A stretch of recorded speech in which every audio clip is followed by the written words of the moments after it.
Welcome back to the channel. If you're new here, there's chapters down below. Jump right ahead to the thing you saw in the title. But if you're interested, I've got to do some work on the Crown Vic first. We broke this thing on the Gambler video. If you haven't seen that, go watch it. It's my favorite video I've made. Whatever you choose to do, let's jump right into it on the Crown Vic. I'm out here and I'm going to try and put this thing into the transmission. I diagnosed it last week, ordered this thing up off of eBay. And well, let's hope I got the right part. I think this is what I need. Today it is currently 96 degrees and it's gonna get up to 100, so it is hot. At least this concrete floor is staying a little bit cool, which is what I'm gonna be laying on. Before I get this part put in, I need to put all my tools back in the toolbox. So you have to remember last week I discovered that my toolbox had been full of water for the past few weeks. So maybe that really quick, it won't take too long. It's gonna be more painful for me than it will be for you, but I've got to do it.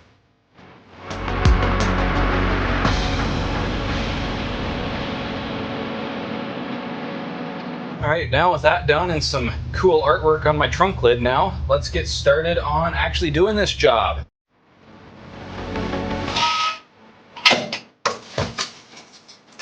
Never have I looked so much forwards to crawling under the car. I'm looking really forward to laying on this cool cement ground. Oh man, I completely forgot about this first step. In order to drop the transmission pan, I first need to drop this skid plate, and these were such a pain to get put up here. I had a friend help me do it, and getting the bolts lined up and everything while holding this big piece of sheet metal over your head was not an enjoyable experience. That is what has to be done, unfortunately. Wow, these things have taken some hits though. Good thing we had them, or else we might not have any oil left in the car.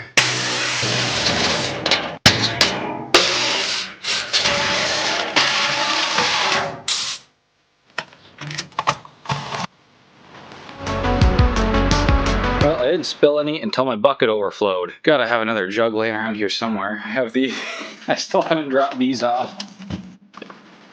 Those are all pretty full. Well, I guess I was leaving in the pan for now, which it's never gone wrong before, right?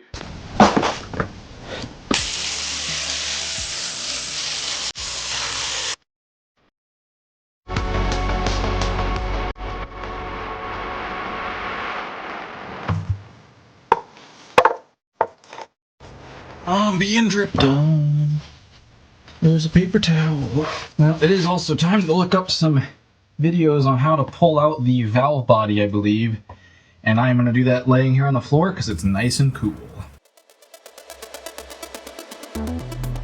I didn't actually find any videos on replacing this specific wiring harness that I appear to have an issue with, but I did find a video that tells me how to drop out the valve body, so that obviously will be very helpful. But yeah, this is not going to be a fun job. So first things first, I don't know if you can see it, but there's a little black piece here.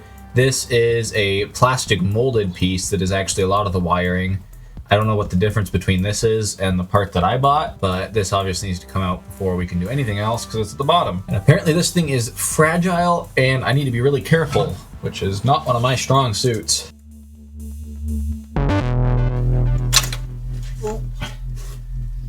Got it.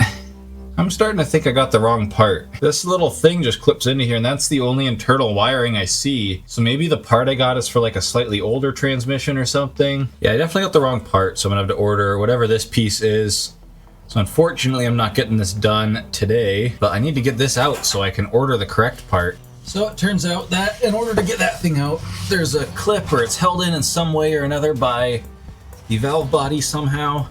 And so it looks like I still might have to remove the valve body, which I was hoping to avoid. Okay, yeah, I'm gonna go order that. I don't like taking apart things before I have the replacement part because my memory is terrible. And even though I have a video, I really just would rather do it all at once so I don't have to spend multiple times putting it back together. I'm gonna go order this here part here, and we're gonna put that in probably next week when it comes. So yep, there's what we actually need. I'll order that up for another 25 bucks and see if I can return the other thing, I guess. I suppose this is the downside to not disassembling something before you like start actually ordering parts. In this box right here, I have something called DiCE, and no, they are not fuzzy. This is Volvo's Diagnostic tool, and I'm gonna use this to do stuff with my XC70.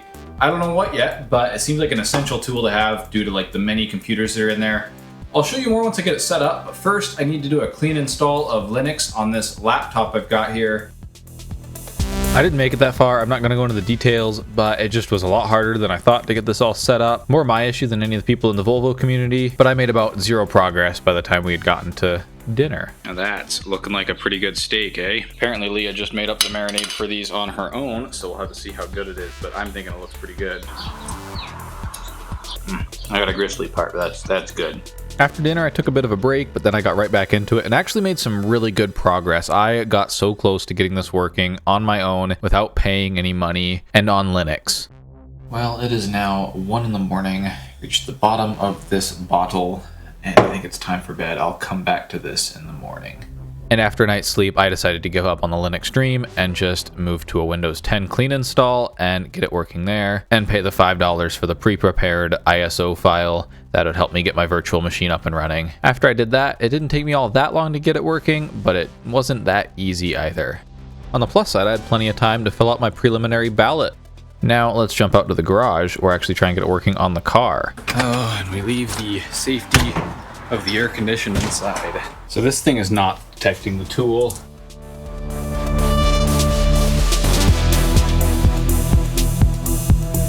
So far our status is it's not picking up the DiCE unit, which is the thing that connects to the car, as a USB device. It's just picking up as unknown device. We need to show it up as DiCE. I don't think I said that right, but it's hot out and I'm not going to correct myself. Hopefully, upon a restart, while it's plugged into the car, it'll get picked up. I don't know though.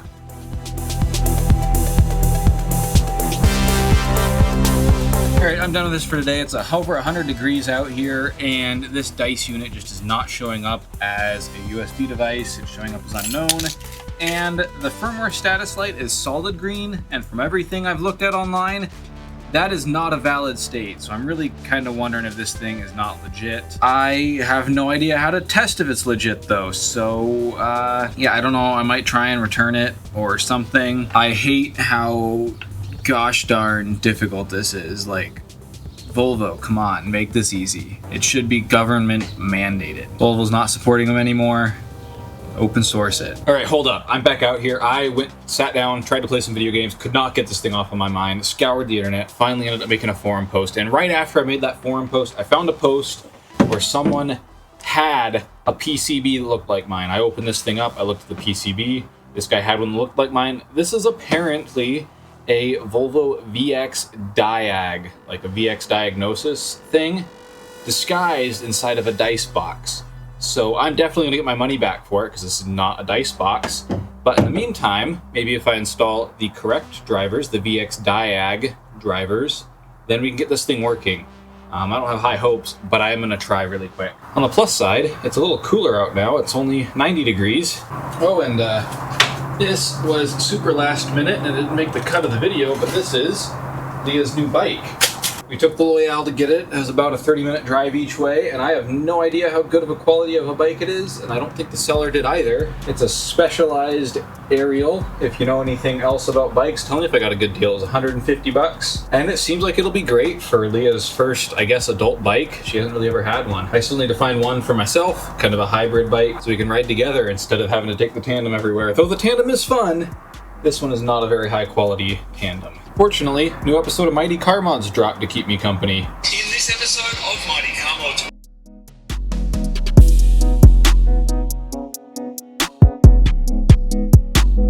Well, sitting there with the Volvo in position 2 without having it started caused it to die, and so the unit wasn't even powered on, if you can call it that, for this unit. I'm gonna have to admit defeat tonight after all, but I will be back tomorrow to keep trying stuff.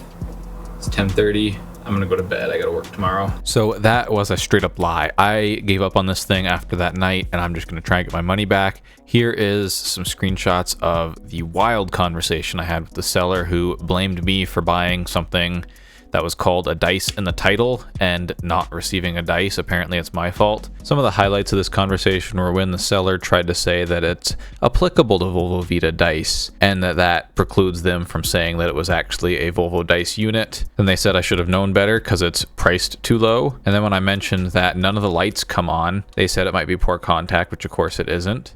They'd offered to refund me a portion, you know, keep some of the money at least. And then here they sent me like 6 messages in a row with no response, which gives me like bad ex-girlfriend vibes. And then I want to quote this one specifically. In the end, it's actually your own fault as for why I propose to compensate you. It's because I don't want you to be unhappy, but we cannot accept returns or full refunds. And then like I said here, it'll be interesting to see if eBay agrees when they get involved in a few days. This seems like a blatant attempt to scam users, disguising a device that is not a Volvo DiCE inside of a box that looks like a Volvo DiCE. Anyways, stay tuned next week to see where this saga gets to. What you're watching me do right now is go and pick up 2 more bikes, and you might be saying, earlier in this video, we already got a bike for Leah. Well, a couple days later, these 2 bikes came up, and they have hydraulic disc brakes and some other goodies that I probably am not aware of. Bikes acquired. One of them's up on the roof and the other one's in here with me. One of the suction cups wasn't working, so this works just fine. We're on our way home, cruising at 70 miles an hour with the AC on, and it is still hot. But regardless, they were a screaming deal, so we went and picked them up, and now in the future, you'll see me fix up what needs to be fixed up on that green bike, which isn't much, but there's a couple of things, such as adjusting the brakes and the front derailleur, and then I'll have to get that flipped. And that's the end of this video. This was not a terribly victorious video. We did not conquer.